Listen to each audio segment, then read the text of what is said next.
امام کہتے ہیں تباہی کا راستہ چھوڑو، خیر کا راستہ اپناؤ. سب سے پہلے اپنے وجود کو ٹھیک کرو. یہ وجود تو آپ کے اختیار میں ہے، کنٹرول میں ہے، اور پوچھا جائے گا قیامت میں. یہ سوال ہوگا اس وجود کو کہاں استعمال کیا. یہ اللہ نے امانت دی ہے مجھے آپ کو. وقت کا سوال ہوگا قیامت میں، وقت کہاں استعمال کیا. مال کا سوال ہوگا، کہاں کیسے کمایا اور کہاں خرچ کیا. یہ اللہ کی امانتیں ہیں ہمارے پاس. اس لیے آپ سے بھی درخواست ہے، یہی ہمیں قرآن سکھاتا ہے. یہ حضور صلی اللہ علیہ وسلم کا اسوہ حسنہ ہے. کروڑہا درود و سلام ہو آقا آپ کے ذات اقدس پہ. ہمیں کیا کیا آپ نے سمجھایا. فرمایا بڑھاپے سے پہلے جوانی کی قدر کرو. کیا کرو؟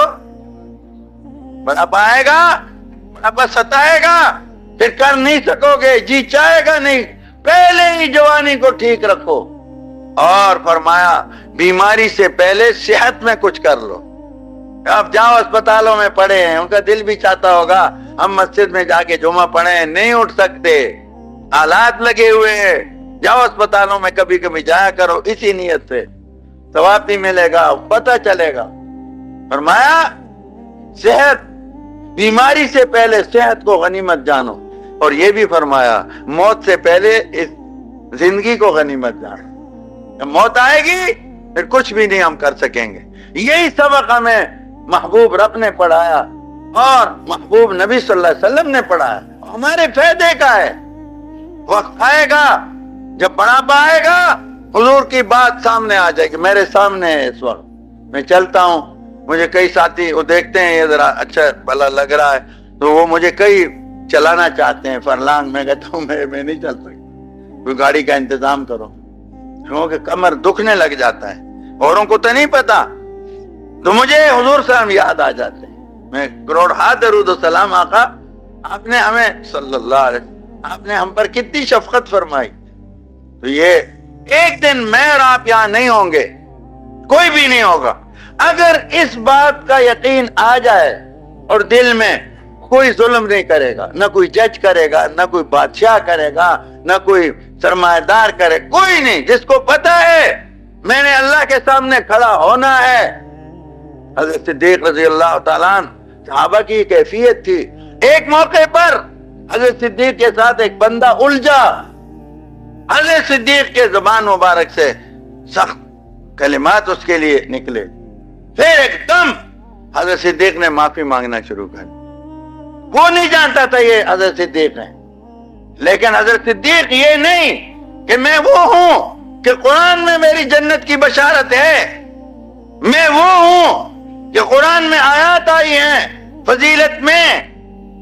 یہ ساری باتیں ان کے علم میں تھیں. اس کے باوجود ان کا عجیب حال تھا آخرت کے اعتبار سے، بہت عجیب. وہ منتیں کر رہے ہیں، بندہ نہیں مان رہا، نہیں معاف کرتا. تو کسی نے اس کے کان میں آہستہ سے کہا تم جانتے نہیں ہو یہ کون ہے؟ یہ حضور کا لاڈلا ہے صدیق. پھر اس نے معاف کر. یہ کیوں ایسا ہوا؟ آج حکمران ہے، ہم گلے کے طور پر نہیں، یہ دن گزرنے والے ہیں، خبر نے آنا ہے.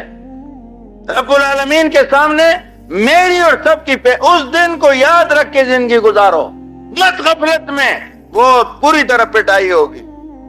دوپہر کا وقت ہے، عرب کی شدید گرمی، کھجوریں پک رہی ہیں.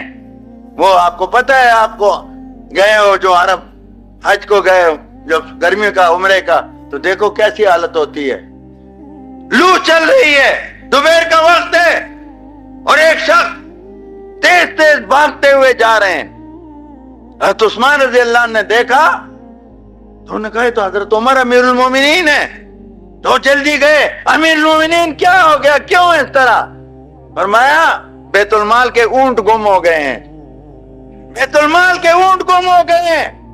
حضرت عثمان نے فرمایا کسی اور کو بھیج دیں، نوکر وغیرہ تو ہیں، آپ کیوں؟ فرمایا قیامت میں اوروں سے نہیں عمر سے پوچھا جائے. مجھے اس قیامت کا احساس ہے، مجھ سے رب پوچھیں گے میں نے تمہیں یہ اختیار دیا تھا. خیر حضرت عثمان نے ہاں آپ ذرا ٹھہر کے چلے جائیں گے، بہت کڑکتی دھوپ ہے. حضرت عثمان کو فرمانے لگے قل نار جہنم اشد حرا، پیارے عثمان رضی اللہ عنہ، اللہ فرماتے ہیں جہنم کی آگ اس سے زیادہ سخت۔ ایسا استحزار تھا ان، دن کو حکمرانی کر رہے ہیں اور رات کو بے چین ہو کر حضرت عمر گلی کوچوں میں پھر رہے ہیں اپنے عیال کو، یہ عیال اللہ ہیں مخلوق کو، ان کے پیچھے حضرت عمر چل پڑے اور جا رہے ہیں۔ ایک عورت ہے اور بوڑھیا ہے، اس کا گھر ہے مدینہ شریف میں اور بچے رو رہے ہیں۔ حضرت عمر نے دستک دی، بوڑھیا نے کہا کیا بات کہ بچے کیوں رو رہے ہیں؟ کہا بس بچے ہیں رو رہے ہیں، آپ جائیں۔ دوبارہ آئے، پھر یہ کیفیت ہوئی، پھر پوچھا، انہوں نے پھر کہا جہاں آپ۔ تیسری بار جب آئے دروازہ کھٹکھٹایا، اماں جی بتاؤ تو صحیح کوئی خدمت کوئی۔ اس نے کہا کہ کھانے کے لیے کچھ نہیں ہے، ہنڈیا ایسی رکھی ہوئی ہے، دل بہلا رہی ہوں کہ صبح ہو جائے، اور منہ سے نکلا قیامت کا دن ہوگا اور ہمارے امیر عمر ابن الخطاب کا گلا ہوگا اور میرا دوپٹہ۔ اس کو نہیں پتا امیر المومنین خود ہے۔ یہ کہتے ہی حضرت عمر کانپ گئے اور ایک دم وہاں بیت المال تشریف لے گئے، وہ بیت المال سے سامان اکٹھا کیا ہے بوریے میں اور کافی بڑا، خادم کو کہا میرے کاندھے پہ رکھ دو۔ انہوں نے کہا میں اٹھاؤں گا، فرمایا قیامت کا بوجھ تم نہیں میرا اٹھا سکو گے۔ یہ دیکھو نا، یہ استحضار ہمارے اندر آئے، ہم ظلم کریں گے، پڑوسی کا حق ماریں گے، قوم کا حق ماریں گے، دوسرے پر ظلم ناممکن ہے۔ خوف خدا آ جائے، فکر آخرت آ جائے۔ تو حضرت عمر رضی اللہ تعالیٰ عنہ نے وہ خود اٹھایا، خادم کو نہیں اٹھنے دیا، اٹھانے نہیں دیا، اور آ کر چولہا جلایا۔ خادم کہتا ہے میں دیکھ رہا تھا کہ داڑھی مبارک سے دھواں بھی نکل رہا تھا۔ چولہا جلا کے کچھ پکا کے بچوں کو کھلایا، اماں کو کھلایا۔ وہ ماں کہتی ہے یا اللہ اس کو عمر کی جگہ بنا دے، اس کی جگہ عمر کو بنا دے۔ اس وقت حضرت نے فرمایا وہ خادم تمہارا عمر ابن الخطاب میں ہی ہوں اماں جی۔ اس کو پھر گھبراہٹ بھی ہوئی ہوگی، حیران رہ گئی۔ تو پھر حضرت عمر نے اس سے کہا کہ ایک جملہ تمہارا سنا تھا آپ کہ قیامت کے دن میرے گلے میں آپ کا دوپٹہ ہوگا، اماں میرا گلا حاضر ہے، آج دوپٹہ کھینچ لے، قیامت میں مجھے رسوا مت کر۔ یہ عدل، یہ جو کہتے ہیں عدل فاروقی، کہاں اس کا ایک ذرہ ہم باتیں نہ کریں، وہ لے آئیں، لانے کو نہیں تیار۔ اپنے وجود کو ٹھیک کرو میرے عزیزو، بھائیو، میرے مقتدیو، میرے نمازیو، بڑی محبت سے دور دور سے آنے والوں، ہم کیا کریں؟ ہمارے پاس یہی آپ کو دینے کے لیے ہے۔ اپنے آپ کو سنوارو، اپنی زندگیاں اچھی کرو، خود نیک بنو، اولاد کو نیک کرو، معاشرے کو مبارک، جس کا جہاں بس چلتا ہے اللہ اور رسول صلی اللہ علیہ وسلم کے احکامات کو زندہ کرو۔ انشاءاللہ معاشرہ بھی اور معیشت بھی سب ٹھیک ہو جائیں گے۔ اللہ ناراض ہوگا تو کیسی معیشت ٹھیک ہوگی؟ رسول اللہ صلی اللہ علیہ وسلم ناراض ہوں گے، رحمتیں کیسے آئیں گی؟ خدا را ہم مومن ہیں، علیمان ہیں، اللہ تعالی ہم سب کو سمجھ عطا فرمائے۔